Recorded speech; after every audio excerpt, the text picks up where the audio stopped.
So, hi po mga ka-Diyosa! Namamaga rin ba ang mga mata mo kapag gumagamit ka ng SCD Peeling Skin Lotion? At ano nga ba ang pwede nating gawin? Siyempre mga ka-Diyosa, dapat hindi po natin nilalagyan yung talukap po ng ating mga mata.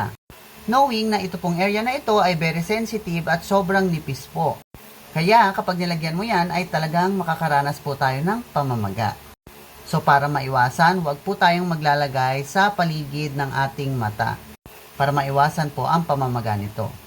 So Miss RC, paano po kung hindi po kasi namin alam na hindi po palang pwedeng lagyan yung talukap ng mga mata? Namamaga na po yung mata namin ngayon, ano po ba yung pwede namin gawin? Simple lamang po mga ka-Diyosa, syempre number 1, itigil nyo muna yung pag-a-apply ng ating SCD Peeling Skin Lotion kasi the more nyo yan nilalagyan, the more siyang maluluto at mamamaga. Tip number 2 mga ka-Diyosa, syempre itigil nyo rin muna yung mga gamit nyong whitening soap. Kung set po yung binili ninyo, di ba meron siyang kasamang Kojic soap, ititigil din po natin yung ating Kojic soap. Since whitening siya, matapang din yon, pwede niya ring ma-harm yung skin natin, lalo siyang pwedeng mamaga. Much better po na yung mga mild soap lang po muna ang gamitin natin. Take note, yung soap po na wala pong whitening content.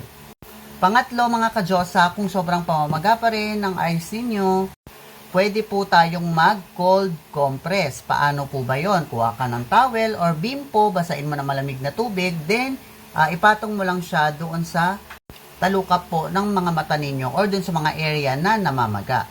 Dahil makakatulong po yun na malesen yung swelling at yung skin inflammation.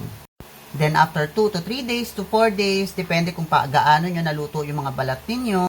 Kapag okay na yung face niyo na wala na yung mga skin irritation, pwede na tayo ulit mag-apply ng SCD Peeling Skin Lotion. But, syempre, iiwasan na natin lagyan yung talukap ng mata natin, knowing na manipis siya at pwede siyang mamaga. So, yun lang mga ka-Diyosa. Hopefully nakatulong ang video na to sa'yo and have a great day. Bye-bye!